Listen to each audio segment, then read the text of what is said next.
This channel does not promote any violent, harmful, or illegal activities. All content provided by this channel is meant for an educational purpose only. ফিরে এলাম ব্রেকের পর। হাওড়া শ্যামপুরে শুভেন্দু অধিকারী সভার অনুমতি দিল high court. সভার অনুমতি দিলেও উদ্যোক্তাদের সতর্ক হতে নির্দেশ হাইকোর্টের। শ্রাবন্তী আমাদের সঙ্গে রয়েছেন, আমাদের সহকর্মী। শ্রাবন্তী, পুলিশের তরফ থেকে কি যুক্তি দেখানো হয়েছিল? আজকে হাইকোর্ট অনুমতি দিলেও কোনো কন্ডিশন দিয়েছে কি?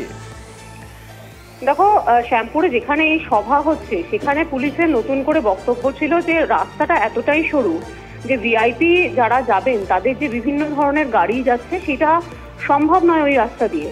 এটা দেখে অত্যন্ত বিরক্ত হন বিচারপতি তীর্থঙ্কর ঘোষ। তাঁর বক্তব্য যে কোথায় সভা হচ্ছে সেটা মাথায় রাখা উচিত, এমনকি ভিভিআইপির ক্ষেত্রে যদি কিছু হয়ে যায় তাহলে তার দায়িত্ব কে নেবে। যদিও বা মুচলেখা দেওয়া কথা একটা বলা হয়েছে, কিন্তু তিনি সেটা শুনতে চাননি।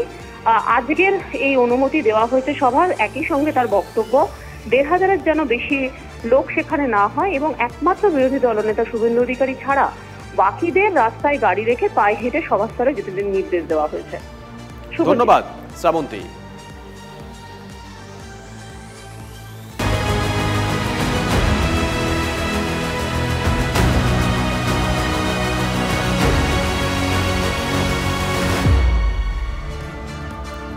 পরের খবর, বিজেপি প্রার্থীকে দফায় দফায় বাধার পর গাড়ি ভাঙচুরের অভিযোগ উঠল। রাহুল লোহারের গাড়ি ভাঙচুরের অভিযোগ, পদে পদে আক্রমণের মুখে মাদারিহাটের বিজেপি প্রার্থী। অভিযুক্ত তৃণমূল, কেন বারবার বাধা বিজেপি প্রার্থীকে? ভয় পাচ্ছে তৃণমূল, দাবি বিজেপি। গাড়ি ভাঙচুরের আগে বুথের দরজা বাইরে থেকে বন্ধ করে দেওয়া দেদার ছাপ্পার। বাইরে তখন ২০০ তৃণমূল কর্মী সমর্থক, অভিযোগ বিজেপির। সব দেখেও কেন চুপ? টিভি9 বাংলার ক্যামেরার সামনে কোনো সদুত্তর দিতে পারল না পুলিশ। বিজেপি প্রার্থীর দাবি এখানে বুথ ক্যাপচার হচ্ছে। আপনার নাম কি দাদা? বুথের বাইরে এত লোক কেন? এত লোক কেন? এরা কারা?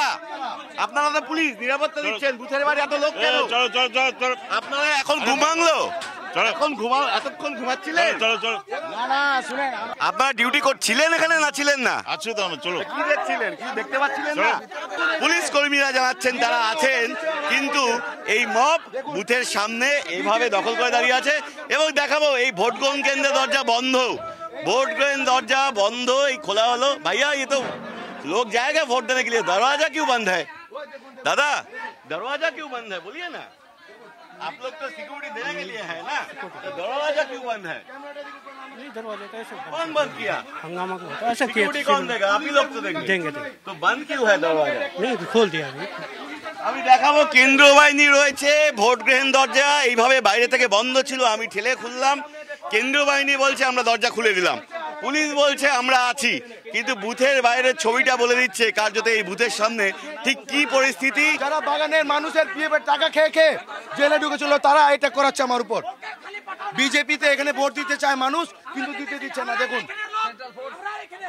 সেন্টার, এখানে রাজ্য সরকারের পুলিশ দেখুন, সেন্ট্রাল ফোর্স এখানে আছে, রাজ্য সরকারের পুলিশ দেখবে বাইরে, বাইরে কিছু দেখছে না।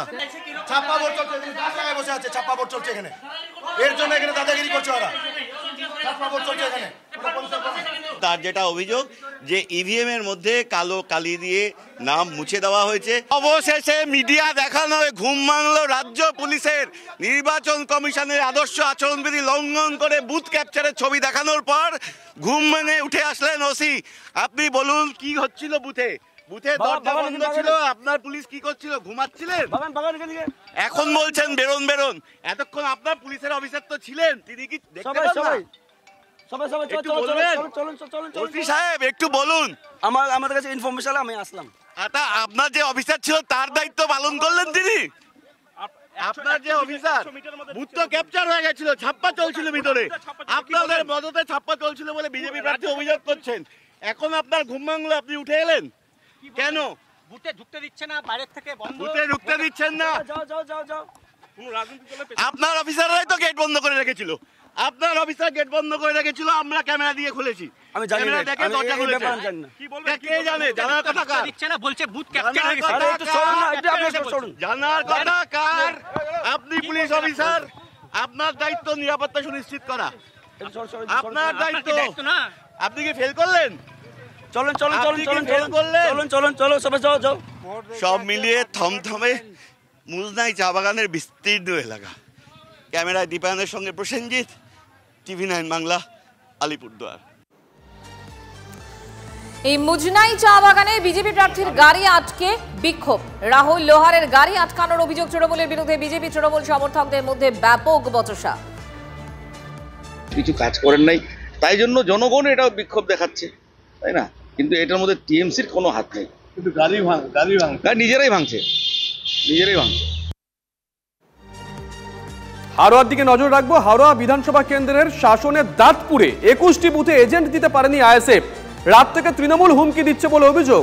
আজ আইএসএফ এজেন্টদের বুথ থেকে মেরে তাড়িয়ে দেওয়া হয়েছে, অভিযোগ আইএসএফের। জেলা পুলিশ সুপারকে জানিয়েও কোনো লাভ হয়নি বলেও অভিযোগ। হাওড়া কেন্দ্রে পুনর্নির্বাচনের দাবি আইএসএফ প্রার্থীর, অভিযোগ অস্বীকার শাসকের। দাঁড়িয়ে আছি কদম্বগাছিতে, সেখানে দাঁড়িয়ে রয়েছেন আইএসএফ এর হাড়োয়া কেন্দ্রের প্রার্থী পিয়ারুল ইসলাম। তার অভিযোগ যে এই এলাকার বহু জায়গায় এজেন্টদের বসতে দেওয়া হচ্ছে না। 15 থেকে 20 জন এজেন্ট, 21টা এজেন্ট আমার দাঁতপুর পঞ্চায়েতের এজেন্ট, তাদেরকে ঢুকতে দেওয়া হয়নি। কাল রাত্রি 1টার সময় তাদেরকে নিয়ে ঢোকানোর আমি অনেক চেষ্টা করেছি, কিন্তু আমার ছেলেরা ঢুকতে ব্যর্থ হয়েছে। পুলিশও কোনো হেল্প করেনি, এসপিও কোনো হেল্প করেনি। কি করছে ফোর্স? তো কিছুই করছে না, তো কোনো ফোর্স আসেনি তো এখনো অবধি। এসপিকে বলেছিলাম যে সিআরপিএফ সহ প্রোটেকশন না দিলে আমার এজেন্টরা যেতে পারবে না।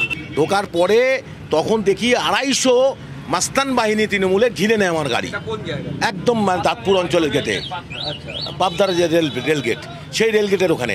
এবং শাসন থানার পুলিশ এসে তারা তৃণমূলের লোকদের সাথে গল্প করছে, অথচ ওখানে কোনো আমরা সিআরপিএফ দেখি না। গুন্ডা বাহিনী নিয়ে আমার বাড়ি অ্যাটাক করে।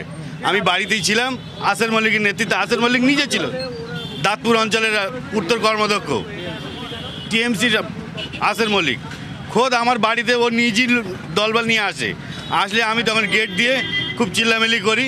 চিল্লামিলি করাতে লাস্টে ওরা আমার গেটটা ভাঙতে পারেনি। পুলিশ কার্যত নীরব দর্শকের ভূমিকা পালন করছে এবং শাসক দলের হয়ে কাজ করছে, এমনটাই অভিযোগ আইএসএফ প্রার্থীর, এবং তিনি পুনর্নির্বাচন দাবি করছেন এই এলাকায়। ক্যামেরায় রজতের সঙ্গে সিজার, TV9 বাংলা।